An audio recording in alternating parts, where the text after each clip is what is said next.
Bem-vindo ao livro sonoro, uma experiência literária como nenhuma outra. Hoje, convidamos você a se sentar, relaxar e embarcar em uma jornada fascinante através de uma obra-prima intemporal de Fyodor Dostoiévski. Deixe que sua mente se perca nas profundezas da narrativa, envolva-se com os complexos personagens e mergulhe na riqueza das palavras desse renomado autor. Prepare seus sentidos para serem cativados e sua imaginação para voar livremente. Está na hora de vivenciar a magia da literatura de uma forma única, aqui no livro sonoro. Aproveite cada palavra, cada emoção e permita-se ser transportado para um mundo onde a arte das letras ganha vida. Curta essa experiência literária excepcional. Humilhados e Ofendidos, de Fyodor Dostoiévski. Capítulo 1. No ano passado, na noite do dia 22 de março, aconteceu algo estranhíssimo comigo. Naquele dia, andei pela cidade procurando moradia para alugar. A antiga era muito úmida e eu, naquela época, já tinha uma tosse ruim. Queria me mudar ainda no outono, mas protelei até a primavera. Durante o dia inteiro não consegui achar nada decente. Queria, em primeiro lugar, um apartamento isolado, não sublocado. Em segundo, mesmo que fosse só de um quarto mais grande e ainda, é claro, o mais barato possível. Reparei que num recinto apertado, até os pensamentos sentem-se apertados. Quando eu refletia sobre meus futuros romances, sempre gostava de andar pelo quarto, de um lado para o outro. Aliás, para mim, sempre foi mais agradável pensar em minhas obras e sonhar sobre como eu as escreveria, do que escrevê-las de fato, e palavra, não era por preguiça. Mas então, por que seria? Desde manhã eu não estava bem e, ao cair do sol, sentia-me muito pior. Parecia ser o começo de uma febre. Além disso, ficara o dia inteiro de pé e estava cansado. Ao anoitecer, pouco antes do crepúsculo, estava passando pela Avenida Voznesensky. Gosto do sol de março em Petersburgo, especialmente do pôr do sol num dia claro e gelado. A rua toda brilha de repente, inundada de luz forte, e os prédios começam a cintilar. Suas cores, cinza, amarelo e um verde sujo, perdem por um instante o ar lúgubre. Parece que até a alma clareia, como se estremecêssemos ou alguém nos desse uma cotovelada. Nova visão, novas ideias. É surpreendente o que um raio de sol pode fazer com a alma humana. Mas o raio de sol apagou-se, o frio aumentou e começou a picar o nariz. Lanternas a gás acenderam-se nas lojas e vendas. Passando em frente da confeitaria de Miller, parei de chofre e olhei para o outro lado da rua, como se pressentisse que algo extraordinário fosse acontecer. E naquele exato momento, vi no lado oposto um velho com um cachorro. Lembro-me muito bem de um aperto no coração por causa de uma sensação muito desagradável. Eu mesmo não conseguia definir que tipo de sensação era. Não sou místico, não acredito em pressentimentos, nem na adivinhação. Porém, na minha vida, como talvez na vida de todo mundo, houve casos quase inexplicáveis. Esse velho, por exemplo, porque, naquele encontro com ele, senti que na mesma noite aconteceria comigo algo incomum. Aliás, eu me sentia mal, e as sensações doentias quase sempre são falsas.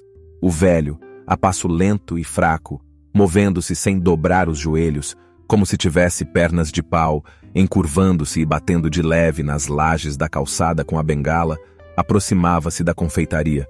Em toda a minha vida não tinha visto uma figura tão estranha, tão absurda. Mesmo antes desse encontro, quando nos cruzávamos na loja de Miller, ele me causava uma impressão mórbida. A estatura grande, as costas arqueadas, o rosto cadavérico de um octogenário, o casaco velho rasgado nas costuras, o chapéu de 20 anos, redondo e deformado, que cobria sua calvície, deixando à vista apenas um tufo de cabelos não brancos, mas branco-amarelados, bem na nuca. Os movimentos disparatados, como se produzidos por uma mola, tudo isso não podia naturalmente deixar de chocar quem o encontrasse pela primeira vez. E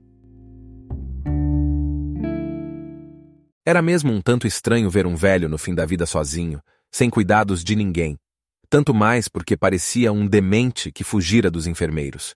Impressionava-me também sua extraordinária magreza. Quase não tinha carne, a pele parecia estar colada diretamente nos ossos. Os olhos grandes, mas turvos, com círculos azuis em volta, sempre olhavam para a frente, nunca para o lado e nunca viam nada, tenho certeza disso. Mesmo que olhasse para alguém, ele caminhava ao seu encontro como se diante dele houvesse um espaço vazio. Reparei nisso várias vezes. Havia pouco tempo que ele começara a aparecer na loja de Miller, não se sabe de onde e sempre com o cachorro. Nenhum dos fregueses de Miller atrevia-se a conversar com ele. Ele tampouco se dirigia a alguém. Para que ele vem à loja de Miller? O que tem a fazer nela? Pensava eu do outro lado da rua, sem conseguir tirar os olhos dele. Uma irritação, resultado do mal-estar e do cansaço, apoderava-se de mim. Em que estará pensando? O que tem na cabeça? Eu continuava refletindo. Será que ainda pensa alguma coisa? Seu rosto é tão morto que não expressa absolutamente nada. E onde ele arranjou esse cachorro nojento que não se afasta dele? Como se fosse uma parte inseparável dele e que tanto se parece com ele. Aquele cachorro infeliz também parecia ter uns 80 anos. Sim, sem dúvida, devia ter isso mesmo. Em primeiro lugar, pelo aspecto, ele era tão velho como nenhum cachorro costuma ser. E em segundo, porque logo no primeiro momento em que o vi, pensei que aquele cão não podia ser como todos os outros. Ele era fora do comum, e devia haver nele algo de fantástico, de mágico, embruxado, talvez um Mefistófeles com aparência de cão, cujo destino, por vias desconhecidas, misteriosas, fora ligado ao destino de seu dono. Olhando para ele, logo se via que seguramente uns 20 anos haviam se passado desde que o cachorro comera pela última vez. Era magro como um esqueleto ou, seria melhor, como seu dono. Quase todo o pelo havia caído, mesmo o do rabo, sempre entre as pernas, firme como um bastão. Tinha orelhas compridas, andava cabisbaixo e sombrio. Jamais tinha visto um cachorro tão nojento. Quando ambos iam pela rua, o dono na frente e o cachorro atrás, seguindo-o, seu nariz tocava a barra do casaco dele como se estivesse colado a ela. A maneira de andar e o aspecto dos dois pareciam dizer a cada passo: "Somos velhos, senhor! Como somos velhos!"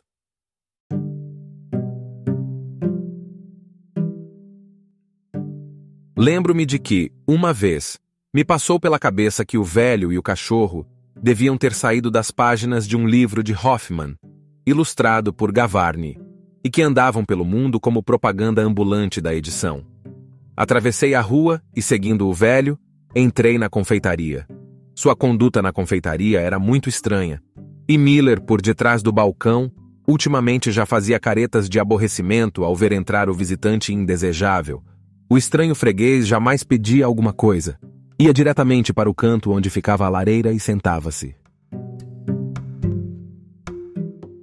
Se esse lugar estivesse ocupado, ele, por algum tempo, parecia atônito diante da pessoa que ocupava seu lugar, e desconcertado, ia para um outro canto perto da janela. Lá, escolhia uma cadeira, acomodava-se nela devagar, tirava o chapéu, colocava-o no chão perto de si, ao seu lado deitava a bengala, e depois, recostado na cadeira, permanecia imóvel durante 3 ou 4 horas. Nunca pegava um jornal, não pronunciava uma palavra ou um som, apenas ficava sentado, olhando fixamente para a frente, mas com um olhar tão inexpressivo e sem vida, que se podia apostar que ele não via nada daquilo que o cercava e nada ouvia. O cachorro dava 2 ou 3 voltas no mesmo lugar e deitava-se tristemente aos pés do dono, enfiando o focinho entre suas botas. Suspirava profundamente, esticava-se e também permanecia imóvel a noite toda, como se morresse por aquele tempo. Parecia que o dia inteiro as duas criaturas passavam deitadas, mortas, e após o pôr do sol, ressuscitavam unicamente para ir à confeitaria de Miller, e com isso, cumprir uma obrigação misteriosa, desconhecida de todos. Depois de passar 3 ou 4 horas sentado, o velho, por fim, levantava, se pegava o chapéu e ia para casa não se sabe onde. O cachorro também se levantava e, encolhendo novamente o rabo, abaixava a cabeça e o seguia automaticamente, com o mesmo passo lento. Os fregueses da confeitaria começaram a evitar o velho de todos os modos. Nem se sentavam ao seu lado, como se ele lhes provocasse repugnância. O velho não percebia nada disso. Na grande maioria, os clientes da confeitaria eram alemães. Reuniam-se ali, vindos da rua Vosnesensk, donos de diferentes oficinas. Serralheiros, padeiros, tintureiros, chapeleiros, celeiros, todos patriarcais, no sentido alemão da palavra. Em geral, na loja de Miller, o clima era patriarcal. Frequentemente, o dono aproximava-se de seus clientes conhecidos, sentava-se com eles à mesa e, então, esvaziavam uma certa quantidade de ponche. Os cachorros e as crianças do dono também apareciam na loja, e os fregueses os tratavam com carinho. Todos se conheciam e se respeitavam. E, enquanto os visitantes concentravam-se na leitura de jornais alemães, no apartamento do dono, atrás da porta, ouviam-se as notas rachadas da melodia de Augustin, tocada ao piano pela filha mais velha de Miller, uma alemãzinha de cachos louros, muito parecida com um ratinho branco. A valsa era recebida com muito prazer. Eu ia à loja de Miller nos primeiros dias de cada mês para ler as revistas russas que ele recebia. Ao entrar na confeitaria, vi o velho já sentado perto da janela e o cachorro, como de costume, estendido aos seus pés. Sentei-me em silêncio num canto e perguntei-me: por que eu entrei aqui se não tenho definitivamente nada a fazer neste lugar, se não me sinto bem e se devia voltar depressa para casa, tomar chá e me deitar? Será que estou aqui apenas para examinar esse velho? Fiquei aborrecido. O que eu tenho a ver com ele? Pensava eu, lembrando-me daquela sensação estranha e doentia com a qual olhava para ele ainda na rua. E o que eu tenho a ver com todos esses alemães tediosos? Por que este estado de espírito fantasioso? De onde vem essa inquietação por tolices que noto em mim ultimamente, que atrapalha meu viver e meu olhar claro para a vida? Um crítico perspicaz já tinha chamado minha atenção para isso, quando analisava com indignação meu último romance. Porém, mesmo refletindo e recriminando-me, não saí do lugar. A doença, nesse meio tempo, consumia-me cada vez mais, e acabei ficando com pena de deixar o lugar quente. Peguei um jornal de Frankfurt, li 2 linhas e cochilei. Os alemães não me incomodavam. Eles liam, fumavam, e só de vez em quando, uma vez a cada meia hora, comunicavam-se com voz entrecortada, contando alguma novidade de Frankfurt, ou alguma Witz ou Scharfsinn 4 do famoso humorista alemão Saphir. Depois disso, com o orgulho nacional redobrado, mergulhavam novamente na leitura. Cochilei por uma meia hora, e um forte calafrio acordou-me. Precisava voltar para casa. Mas naquele momento, uma cena muda que acontecia na sala deteve-me mais uma vez.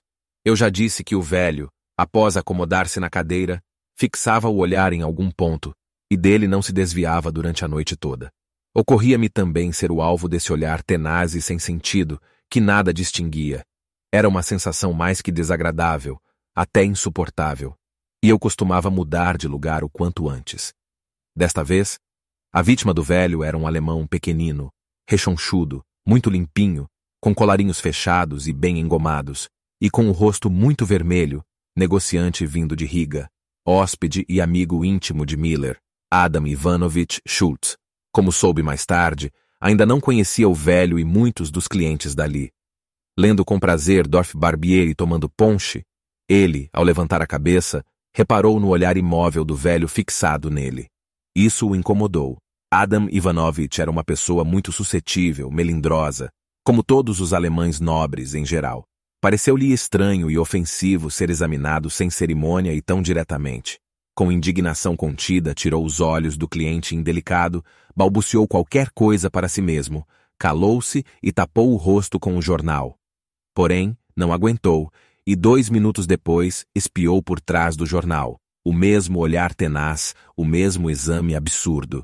Também desta vez, Adam Ivanovich nada disse, mas quando a mesma circunstância repetiu, se pela 3ª vez ele se inflamou, sentiu-se obrigado a defender sua nobreza e não comprometer diante do nobre público a bela cidade de Riga, da qual, provavelmente, considerava-se representante. Com um gesto impaciente, jogou o jornal sobre a mesa, batendo energicamente a régua na qual o jornal estava preso, e ardendo de amor próprio, vermelho de ponche e de ambição, fixou por sua vez os pequenos olhos inflamados no velho inconveniente. Parecia que o alemão e seu adversário queriam vencer um ao outro pela força do olhar, para ver quem não aguentaria e baixaria os olhos primeiro. A batida da régua e a postura excêntrica de Adam Ivanovich chamavam a atenção de todos. Os presentes em seguida largaram suas ocupações e, com curiosidade silenciosa e solene, ficaram observando os dois homens. A cena era muito cômica, mas o magnetismo dos pequenos olhos provocantes do vermelho Adam Ivanovich não surtiu efeito. Impassível, o velho continuou olhando diretamente para o enfurecido Sr. Schultz, sem reparar, em absoluto, que se tornara objeto da curiosidade geral, como se sua cabeça estivesse na lua e não na terra. A paciência de Adam Ivanovich finalmente esgotou-se e ele explodiu. "Por que está olhando para mim tão atentamente?" gritou em alemão com voz áspera, estridente e ar ameaçador. Mas o adversário continuou calado, como se não entendesse e nem tivesse ouvido a pergunta. Adam Ivanovich resolveu falar em russo. "Eu pergunto, para que vós em mim olhar com tanto esmero?" gritou ele com fúria dobrada. "Eu da casa conhecido e vós da casa desconhecido", acrescentou pulando da cadeira. Mas o velho nem se mexeu. Entre os alemães ouviu-se um murmúrio de indignação. O próprio Miller, atraído pelo barulho, adentrou a sala. Ao se inteirar do assunto, ele, achando que o velho era surdo, inclinou-se para lhe falar no ouvido. "Senhor Schultz vos pediu esmeradamente não olhar para ele", pronunciou ele o mais alto possível, olhando atentamente para o estranho visitante. O velho levantou os olhos para Miller e, de repente, em seu rosto, até então imóvel, revelaram-se sinais de um pensamento, uma emoção de inquietude. Ele agitou-se e abaixou-se, gemendo até seu chapéu. Pegou-o depressa, juntamente com a bengala, levantou-se da cadeira e, com um sorriso lastimável, sorriso de um pobre e humilhado que é mandado embora de um lugar ocupado por engano, pretendia sair da sala. Nessa pressa submissa e resignada de um velho pobre e caduco, havia tanto daquilo que causa pena, tanto daquilo que corta o coração, que todas as pessoas, a começar por Adam Ivanovich, em seguida mudaram de opinião sobre o caso. Estava claro que o velho não só era incapaz de ofender alguém, como também sabia que a qualquer minuto poderia ser enxotado como um mendigo. Miller era uma pessoa bondosa e compassiva. "Não, não", disse ele, passando a mão no ombro do velho com aprovação. "Sentar. Aber 7 Gary 8. Schultz muito pediu vós não olhar com esmero para ele, ele conhecido da casa, mas o coitado nem isso entendeu. Agitou-se mais ainda, inclinou-se para apanhar o lenço, um velho e furado lenço azul que tinha caído do chapéu, e começou a chamar o cachorro, que permanecia imóvel no chão e, pelo visto, dormia profundamente, cobrindo o focinho com as patas. "Azorca, Azorca", mastigou ele com sua voz trêmula de velho. "Azorca." Azorca não se mexeu. "Azorca, Azorca", repetiu o velho aflito, mas o cachorro continuou na mesma posição. A bengala caiu de sua mão. Ele se ajoelhou e com as duas mãos levantou o focinho de Azorca. Pobre Azorca. Estava morto. Morreu silenciosamente aos pés de seu dono. Talvez de velhice, talvez de fome. Por um minuto, o velho olhou para ele, perplexo, como se não entendesse que Azorca já havia morrido. Depois, quieto, inclinou-se para seu antigo criado e amigo e apertou o rosto pálido contra o focinho morto. Houve um minuto de silêncio. Todos nós ficamos comovidos. Finalmente, o pobre levantou-se. Estava pálido e tremia, como se estivesse com calafrios. "Pode-se fazer uma boa espantalha", disse o piedoso Miller, querendo consolar o velho de alguma maneira. Espantalha significava empalhado. Fyodor Karlovich Krieger, fazer excelente espantalha. Fyodor Karlovich Krieger, fazer espantalha, confirmou Miller, levantando a bengala do chão e entregando-a ao velho. "Sim, eu faz excelente espantalha", modestamente repetiu o próprio Herr Krieger, destacando-se da multidão. Era um alemão comprido, magro, bondoso, com o cabelo ruivo em tufos e óculos no nariz adunco. "Fyodor Karlovich Krieger tem grande talento para fazer qualquer excelente espantalha", acrescentou Miller, começando a ficar eufórico com sua ideia. "Sim, eu ter grande talento para fazer qualquer espantalha", confirmou Herr Krieger. "Eu faz de graça a espantalha de sua cachorrinha", acrescentou ele num ataque de generosidade abnegada. "Não, Eu pago porque você fazer espantalha, exaltado exclamou Adam Ivanovich Schultz, 2 vezes mais vermelho, e por sua vez ardendo de magnanimidade, ingenuamente considerando-se a causa de todas as desgraças. O velho a tudo ouvia sem entender, provavelmente como antes, tremendo de corpo inteiro. Esperar, tomar um cálice de bom conhaque, exclamou Miller ao ver que o misterioso hóspede demonstrava vontade de sair. Serviram o conhaque. O velho pegou o cálice automaticamente, mas como suas mãos tremiam, antes de levá-lo aos lábios, derramou a metade e, sem tomar uma gota, colocou-o de volta na bandeja. Depois, com um sorriso estranho, absolutamente impróprio para a ocasião, com passo acelerado e irregular, saiu da confeitaria deixando a Zorka onde estava. Todos ficaram pasmos. Ouviram-se exclamações. Schwernot, was für eine Geschichte? Falavam os alemães, esbugalhando os olhos um para o outro. Eu corri atrás do velho. A alguns passos da confeitaria, indo para a direita, há uma travessa estreita e escura, com prédios enormes. Algo me disse que o velho virara exatamente ali. O segundo prédio à direita estava em construção, todo coberto de andaimes. A cerca do prédio chegava quase até a metade da travessa. Em volta dela, havia uma passarela feita de tábuas para os transeuntes. Num canto escuro, entre a cerca e o prédio, achei o velho.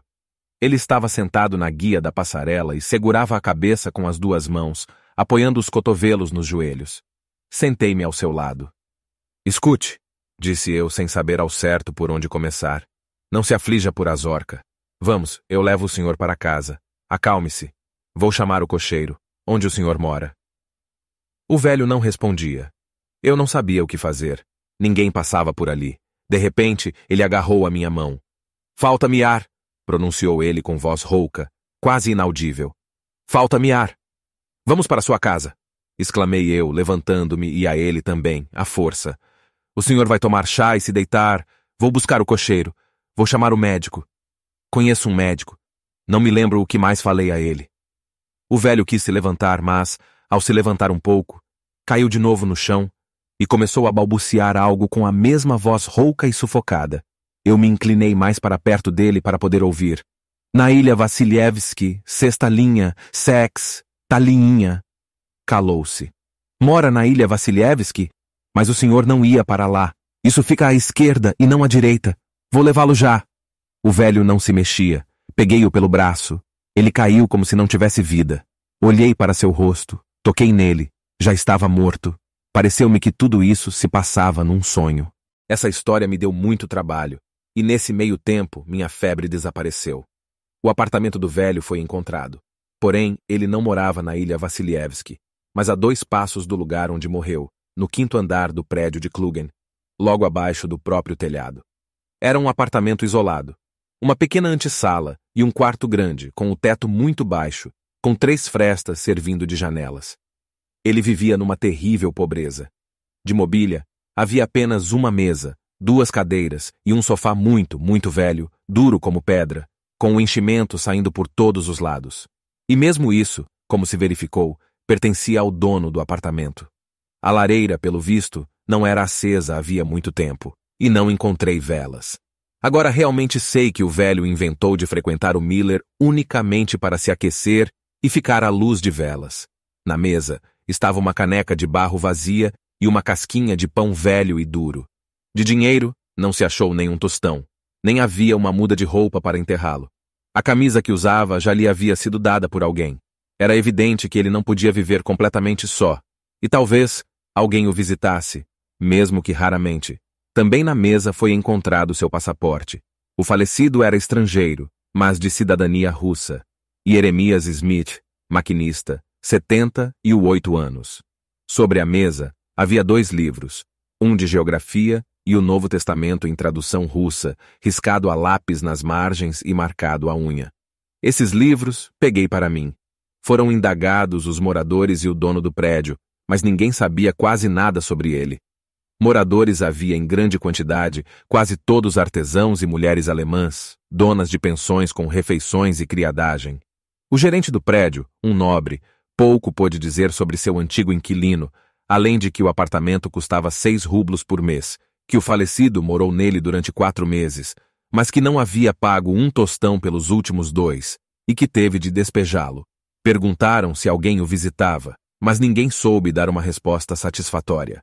O prédio é grande. Tanta gente entrando nessa arca de Noé que não se podia lembrar de todo mundo. O faxineiro, que servia há 5 anos nesse prédio e que poderia esclarecer alguma coisa, 2 semanas antes disso tinha ido passar férias em sua terra natal, deixando no seu lugar o sobrinho, um rapaz que não conhecia pessoalmente nem a metade dos moradores. Não sei ao certo como terminou todo esse levantamento, mas finalmente o velho foi enterrado. Nesses dias, entre outros afazeres, fui à Ilha Vassilievski, sexta linha, e somente chegando lá, ri de mim mesmo. O que poderia eu encontrar na sexta linha além de uma fileira de prédios comuns? Mas por que então o velho, antes de morrer, falava da sexta linha e da Ilha Vassilievski? Não estaria delirando? Examinei o apartamento vazio de Smith. Gostei e fiquei com ele. O principal é que o quarto era grande, apesar do teto muito baixo, tanto que nos primeiros tempos parecia-me que o tocaria com a cabeça, mas acostumei-me rapidamente. Por 6 rublos ao mês, não se encontrava coisa melhor. O fato de ele ser isolado seduzia-me. Faltava apenas procurar um criado, porque viver absolutamente sem criadagem seria impossível. O faxineiro prometeu vir 1 vez por dia no começo, para me ajudar em algum caso específico. Quem sabe, pensava eu, alguém venha visitar o velho. Porém, já haviam se passado 5 dias de sua morte, e ninguém tinha vindo ainda.